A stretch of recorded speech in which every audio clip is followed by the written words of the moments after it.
অন্তর্বর্তী সরকারের উপদেষ্টাদের বিরুদ্ধে বিভিন্ন রাজনৈতিক দলের অভিযোগ, বিশেষ করে তারা কেউ নিরপেক্ষভাবে দায়িত্ব পালন করছেন না, অন্য একটি রাজনৈতিক দলকে বিশেষ সুবিধা দিচ্ছেন, এমনকি বিশেষ কোনো রাজনৈতিক দলকে নির্বাচনে জিতিয়ে আনতে ভূমিকা রাখছেন। এই অভিযোগগুলো আমরা হরহামেশাই শুনি এবং অনেক দিন ধরে আসলে শুনে আসছি। গত দুদিনেও আবার নতুন করে আমরা এই অভিযোগের কথাগুলো শুনেছি জামাতে ইসলামীর একজন প্রভাবশালী নেতার কাছ থেকে। আবার বিএনপি তার স্থায়ী কমিটির বৈঠকেও সরকারের উপদেষ্টাদের বিরুদ্ধে অভিযোগ তুলেছে, তাদের নিরপেক্ষতা নিয়ে প্রশ্ন তুলেছে। এবং ইন্টারেস্টিং হচ্ছে, জামাতে ইসলামীও বলছে যে নীল নকশা নির্বাচন করার ষড়যন্ত্র করছেন কোনো উপদেষ্টা। আবার বিএনপির স্থায়ী কমিটির যে বৈঠকটি হয়েছে সেই বৈঠকেও ঠিক একই রকম, যে নির্বাচনকে সামনে রেখে প্রশাসনকে, মানে একটি বিশেষ দলকে জিতিয়ে দেওয়ার লক্ষ্য নিয়ে, মানসিকতা নিয়ে কোনো উপদেষ্টারা সেইভাবে পদায়ন করছেন কিংবা বিভিন্ন জনের পোস্টিং, প্রমোশন, এই কাজগুলো করছেন। দুটি দলের অভিযোগ হচ্ছে যে উপদেষ্টারা নির্বাচনকে প্রভাবিত করার চেষ্টা করছেন কোনো একটি রাজনৈতিক দলের পক্ষে। কেউ অবশ্য বিএনপি জামাত ইসলামের নাম নেয়নি, আবার জামাত নেতাও বিএনপির নাম নেয়নি। কিন্তু যখন জামাত এবং বিএনপি পরস্পর একই অভিযোগ তোলে, তখন আমরা ধরে নিতে পারি বিএনপি জামাতের বিরুদ্ধে অভিযোগ তুলছে, আবার জামাত বিএনপির বিরুদ্ধে অভিযোগ তুলছে। তার মানে উপদেষ্টাদের কেউ কেউ জামাতকে সুবিধা দিচ্ছেন, উপদেষ্টাদের কেউ কেউ বিএনপিকে সুবিধা দিচ্ছেন। এখন কোন উপদেষ্টারা জামাতকে সুবিধা দিচ্ছেন, কোন উপদেষ্টারা বিএনপিকে সুবিধা দিচ্ছেন, সেটি অবশ্য আমাদের কাছে পরিষ্কার না। কিন্তু যারা একটু বুদ্ধিমান তারা হয়তো উপদেষ্টাদের কর্মতৎপরতার দিকে খেয়াল রাখলে তারা হয়তো সেটি বুঝে যাবেন কিংবা বুঝে যান। কিন্তু জামাতের নেতা সৈয়দ আবদুল্লাহ মোহাম্মদ তাহের কেবল যে অভিযোগ তুলেছেন তাই নয়, তিনি খুব গুরুতর একটি পয়েন্ট সেখানে তুলে এনেছেন। আমি সেই বিষয়টিতে যাব। কিন্তু বিভিন্ন সূত্র বলছে, এবং জামাতের নেতা সৈয়দ আবদুল্লাহ মোহাম্মদ তাহের নিজে স্পষ্টই করেছে যে তার যে ক্ষোভ, তিনি যে প্রশাসনের বিরুদ্ধে বা কোনো উপদেষ্টার বিরুদ্ধে যে অভিযোগ তুলেছেন, সেই অভিযোগের কেন্দ্রবিন্দুতে আছে জনপ্রশাসন সচিবের নিয়োগ। মাত্র কয়েকদিন আগে সরকার জনপ্রশাসন মোহাম্মদ এহসানুল হক নামে এক ভদ্রলোক, যিনি সড়ক পরিবহন ও মহাসড়ক বিভাগে সিনিয়র সচিব হিসাবে চুক্তিভিত্তিতে নিয়োগ ছিলেন, তাকে এখন জনপ্রশাসন সচিব হিসাবে নিয়োগ দিয়েছেন। মূলত তার নিয়োগের পরপরই জামাত নেতা একেবারে বোমা ফাটানোর মতো করে অভিযোগ তুললেন। প্রশ্ন হচ্ছে যে প্রশাসনের একজন সচিবকে নিয়োগ দেওয়া হয়েছে, সেটিকে ঘিরে জামাত নেতা এইভাবে বক্তব্য রাখলেন কেন? এবং জনপ্রশাসন সচিবের এই নিয়োগের বিষয়টি, এটি একটি প্রশাসনিক সিদ্ধান্ত, এটি কেন একটি রাজনৈতিক ইস্যুতে পরিণত হলো? সে আলোচনা যাবার আগে আমরা একটা সৈয়দ আবদুল্লাহ মোহাম্মদ তাহেরের আরও একটি বক্তব্যের দিকে আপনাদের নজর আনতে চাই। তিনি বলেছেন যে উপদেষ্টারা কোথায় কি করেন, কার সাথে কথা বলেন, তার কল রেকর্ড জামাতে ইসলামের কাছে আছে। আমার কাছে মনে হয়েছে যে এই অংশটি অত্যন্ত বিপজ্জনক একটি বক্তব্য। কারণ একটি এই সরকারের পার্টনার, সরকারের অংশীদার একটি রাজনৈতিক দলের গুরুত্বপূর্ণ একজন নেতা, তিনি বলছেন যে উপদেষ্টা পরিষদের কেউ কেউ কোথায় যান, কোথায় বক্তৃতা করেন, উপদেষ্টা পরিষদের বৈঠকে কি আলোচনা হয়, তার কল রেকর্ড তাদের কাছে আছে। সঙ্গত কারণে প্রশ্ন ওঠে, উপদেষ্টা পরিষদের বৈঠকে কি আলোচনা হয় সেটি কারা রেকর্ড করেন? সেটি কি সরকারের কেউ, উপদেষ্টা পরিষদের কেউ রেকর্ড করেন? প্রধান উপদেষ্টার কার্যালয়ের কেউ রেকর্ড করেন? কোনো গোয়েন্দা সংস্থার কেউ রেকর্ড করেন? যদি করেই থাকেন তাহলে সেটি জামাত ইসলামের হাতে গেল কিভাবে? এটি কিন্তু একটা খুবই গুরুতর প্রশ্নই কেবল নয়, এটি একটা নিরাপত্তার প্রশ্ন। এবং যদি এই বিষয়টি হয় যে উপদেষ্টারা কেউ কেউ নির্বাচন ব্যবস্থাকে, যেহেতু দুটি দলই নির্বাচন ব্যবস্থার কথা বলছেন, দুটি দলের সেইটিকে যদি আমরা বিবেচনায় নিই, তাহলে উপদেষ্টাদের কেউ কেউ নির্বাচন ব্যবস্থাকে ধ্বংস করার চেষ্টা করছেন, ষড়যন্ত্র করছেন, সেটি তার শপথ ভঙ্গের সামিল। তাহলে তো সেই উপদেষ্টাদের উপদেষ্টা পরিষদ থেকে সরিয়ে দেওয়া উচিত বা সরিয়ে দেওয়ার কথা। যাই হোক, সেই জায়গাটা যাওয়া, সেই আলোচনাটাকে একপাশে রেখে আমরা যদি ঠিক কেন এরকম একটি পরিস্থিতি তৈরি হলো সেই জায়গাটা যদি যাই, তার আগে আমি আবার একটু বিএনপির স্থায়ী কমিটির বৈঠকে যে বক্তব্যটুকু এসেছে সেই অংশটুকু একটু শোনাতে চাই আপনাদেরকে, একটু শেয়ার করতে চাই। গত 11 তারিখেই গাজীপুরের একটি জনসভায় মির্জা ফখরুল ইসলাম অভিযোগ করেছিলেন যে অন্তর্বর্তী সরকারের কোনো কোনো উপদেষ্টা একটি বিশেষ দলের হয়ে কাজ করছেন বলে অভিযোগ উঠেছে।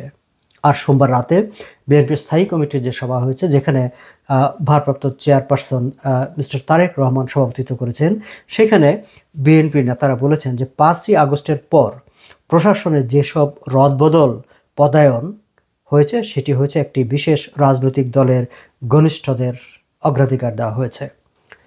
এবং আরও গুরুতর যে অভিযোগ সেটি হচ্ছে যে বিএনপির স্থায়ী কমিটির সভায় করা হয়েছে মাঠ পর্যায়ে, মানে ভোট গ্রহণ কর্মকর্তাদের তালিকা তৈরিতেও ওই দলের প্রভাব দেখা যাচ্ছে। তার মানে হচ্ছে বিএনপির অভিযোগ যে একটি রাজনৈতিক দলের সঙ্গে সংশ্লিষ্ট বা ঘনিষ্ঠ বা একটি রাজনৈতিক দলের প্রতি বায়াস এমন সব লোকদেরকে মাঠ পর্যায়ে ভোট গ্রহণের যে দায়িত্ব দেওয়া হবে সেই তালিকায় তাদেরকে অগ্রাধিকার দেওয়া হচ্ছে।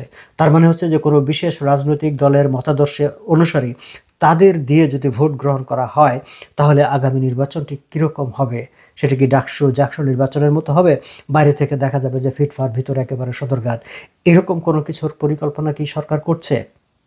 বিএনপি এই প্রশ্নটি তুলেছে।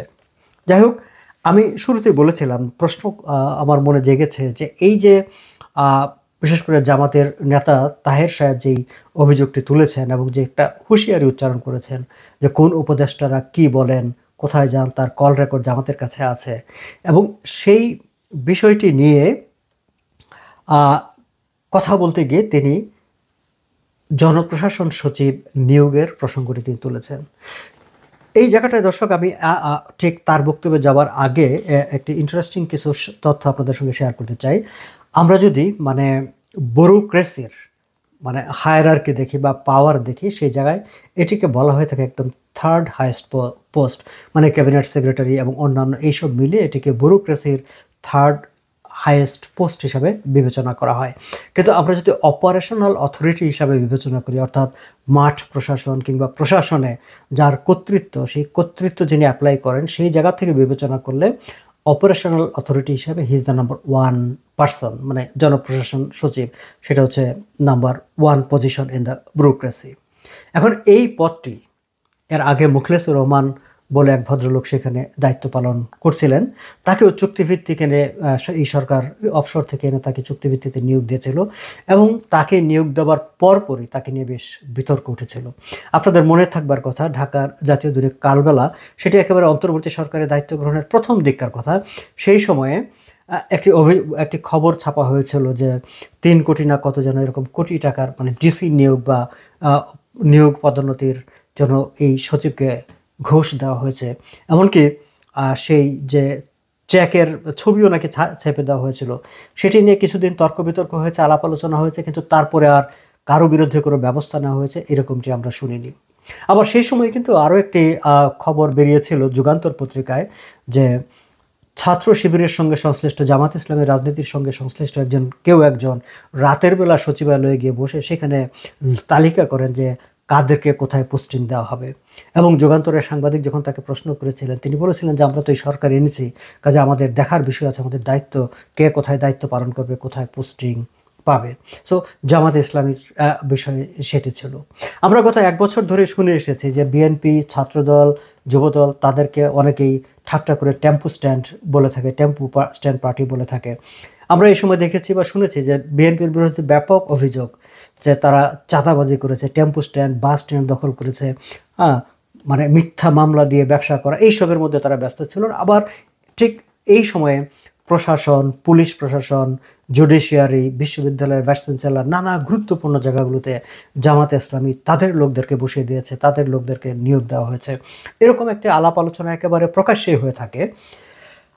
তারই ধারাবাহিকতায় কিছুদিন আগে এহসানুল হককে তার পদ থেকে আসলে সরিয়ে দেওয়া হয় এবং তাকে যখন মুখলেসুর রহমানকে তার পদ থেকে সরিয়ে দেওয়া হয় এবং মুখলেসুর রহমানকে যখন সেপ্টেম্বরের 21 তারিখ সরিয়ে দেওয়া হয়, সেই সময় আসলে বলা হয়েছে, মানে এরকম একটি আলোচনা আছে যে চট্টগ্রামের ডিসি নিয়োগ নিয়ে 20 কোটি টাকার একটা লেনদেনের নিয়ে যে এক দ্বিধাদ্বন্দ্বের কারণে বা তাকে ওই পদ থেকে সরিয়ে দেওয়া হয় এবং সেপ্টেম্বরের 21 তারিখ মুখলেসুর রহমানকে সরিয়ে দেওয়া হলেও দীর্ঘ সময় এই পদটিতে নতুন করে কাউকে নিয়োগ দেওয়া যায়নি।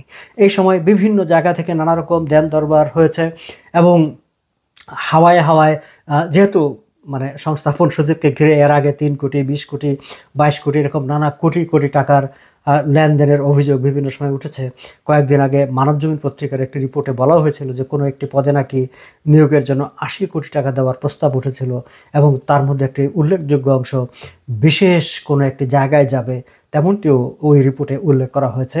কিন্তু এই যে নিয়োগ নিয়ে এই কোটি কোটি টাকার যেসব অভিযোগ, সেগুলো নিয়ে কখনো কোনো তদন্ত হয়নি, না দুদক না সরকারের কোনো সংস্থা বা কোনো কর্তৃপক্ষ।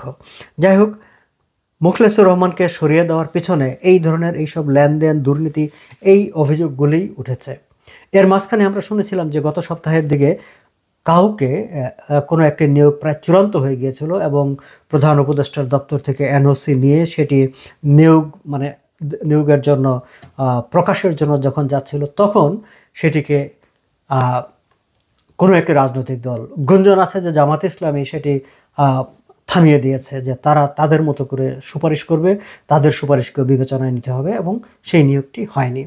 তারপর দেখা গেল যে গত পরশুদিন মোহাম্মদ এহসানুল হককে নিয়োগ দেওয়া হয়েছে এবং এহসানুল হককে নিয়োগ দেওয়ার পরপরই এহসানুল হকের নিয়োগের খবরটি যখন বাইরে এসেছে, তার পরপরই আসলে জামাতের নেতা সৈয়দ আবদুল্লাহ মোহাম্মদ তাহের এই অভিযোগটি তুললেন যে উপদেষ্টারা কোথায় যান, তাদের বক্তব্যের কল রেকর্ড তাদের কাছে আছে, জামাতে ইসলামের কাছে আছে।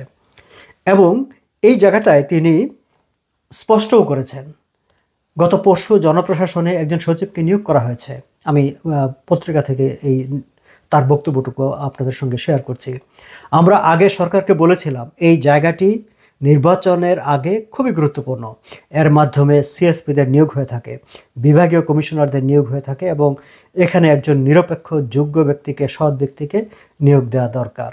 খেয়াল করবেন, তিনি কিন্তু বলছেন যে জনপ্রশাসন সচিবের যে নিয়োগ, সেই নিয়োগ নিয়ে তারা সরকারের সঙ্গে কথা বলতে গিয়েছিলেন। তারা তাদের যে চাহিদা আছে সেই চাহিদার কথা তারা বলেছেন। তার মানে যে আগে যে একটা গুঞ্জনের কথা আমি বললাম যে সরকার যে নিয়োগটি দিয়েছিল বা চূড়ান্ত করেছিল সেটিকে জামাত ইসলামী প্রভাব বিস্তার করে থামিয়ে দিয়েছে, তার সঙ্গে কিন্তু একটু যোগ, এক ধরনের একটা অ্যাকনোলেজমেন্ট পাওয়া যায় সৈয়দ আবদুল্লাহ তাহেরের এই বক্তব্য থেকে। তিনি বলছেন, সরকারের কোনো কোনো উপদেষ্টা আমাদের আশ্বস্ত করেছিলেন যে আমরা এখানে কোনো দলীয় লোক দেব না, আমরা এখানে কোনো অসৎ লোক দেব না, আপনারা নিশ্চিত থাকেন যে আমরা নির্দলীয়, সৎ ও যোগ্য লোককে সেখানে বসাবো। কিন্তু আমরা বিস্ময়ের সঙ্গে লক্ষ্য করছি, আমাদের সঙ্গে কথা বলার একদিন পরেই এমন এক ব্যক্তিকে সেখানে নিয়োগ করা হয়েছে যার অতীতের দুর্নীতির ইতিহাস অনেক লম্বা। সে একটি দলের প্রতি পরিপূর্ণভাবে অনুগত এবং বিভিন্ন সময়ে একটি বিশেষ দলের, ছাত্র ও রাজনৈতিক সংগঠনের বিভিন্ন পোর্টফোলিওতে দায়িত্ব পালন করেছে। অর্থাৎ যে এহসানুল হককে জনপ্রশাসন সচিব নিয়োগ করা হয়েছে, সেই জনপ্রশাসন সচিব কাকে নিয়োগ করা হবে, সেই নিয়োগ নিয়ে যে জামাত ইসলামী এক ধরনের দেনদরবার করেছিল, তার একটি স্বীকারোক্তি আমরা আবদুল্লাহ তাহেরের এই বক্তব্য থেকে পাই। এবং এই জায়গাটাই হচ্ছে তাদের ক্ষোভ, যে তাদের পরামর্শ অনুসারে জামাত ইসলাম যাদেরকে চেয়েছে বা যাকে নিয়োগ দিতে চেয়েছে সেটির বাইরে অন্য কাউকে নিয়োগ দিয়েছে। এবং যাকে নিয়োগ দেওয়া হয়েছে তিনি কি বিএনপির লোক? তিনি কি বিএনপির কোনো পোর্টফোলিওতে ছিলেন? তার বিরুদ্ধে কি সত্যি সত্যি অনেক দুর্নীতির অভিযোগ ছিল বা দুর্নীতির অভিযোগ আছে? আমার মনে হয় ঢাকার সংবাদপত্রের কথা বললে আমার খুব হাসি পায় যে তারা তো এখন এইসব বিষয় নিয়ে তারা কোনো কাজই করতে পারে না। কিন্তু আমার মনে হয় যে তাদের কাজ করা উচিত, যেহেতু জামাতে ইসলামী অভিযোগটি তুলেছে যে জনপ্রশাসন সচিব হিসাবে যাকে নিয়োগ দেওয়া হয়েছে তিনি একজন আপাদমস্তক দুর্নীতিবাজ। তাহলে একজন দুর্নীতিবাজ লোককে এই সরকার কেন এত বড় গুরুত্বপূর্ণ একটা পদে নিয়োগ দিল, যেটি হচ্ছে কিনা থার্ড হাইয়েস্ট পোস্ট হচ্ছে ব্যুরোক্রেসির এবং অপারেশনাল অথরিটি হিসেবে নাম্বার 1 পোস্ট। সেই জায়গায় একজন দুর্নীতিবাজ যার বিরুদ্ধে অভিযোগ আছে, যিনি বায়াসড, যিনি একসময় সক্রিয় রাজনীতি, জামাতের অভিযোগ অনুসারে। এই অভিযোগগুলি কোনোগুলি কিন্তু প্রমাণিত নয়, কোনো কোর্টে বা কোনো তদন্তের মাধ্যমে প্রমাণিত নয়, এটি জামাত ইসলামের অভিযোগ। আমি সেই অভিযোগটিকে যদি সত্য বলে ধরি বা সেই অভিযোগটিকে যদি বিবেচনায় নিই, তাহলে এরকম একটি লোককে অন্তর্বর্তী সরকার ইলেকশনের আগে আগে কেন নিয়োগ দিলেন? তাহলে কি সৈয়দ আবদুল্লাহ তাহের যে কথাটি বলছেন সেটি কি সত্য, যে নীল নকশা নির্বাচন করার ষড়যন্ত্র হিসাবে সেখানে প্রশাসনের মূল জায়গায় এমন একজন ব্যক্তিকে বসিয়েছেন যিনি পুরো প্রশাসনটিকে বিএনপির মানে বা কোনো একটি রাজনৈতিক দলের স্বার্থ পারপাস সার্ভ করবে এমনভাবে প্রশাসনকে সাজিয়ে দেবেন। দর্শক, আমরা এর আগে বেশ কিছু আগে রিজভী আহমেদও কিন্তু অভিযোগ করেছিলেন যে আলী ইমাম মজুমদার এবং যে খুদা বক্স তাদের বিরুদ্ধে সরকারের অপর দুজন গুরুত্বপূর্ণ ব্যক্তি যে তারা বিশেষ রাজনৈতিক দলের সমর্থকদেরকে ডিসি হিসাবে পুলিশের বিভিন্ন জায়গায় তারা নিয়োগ দিচ্ছেন।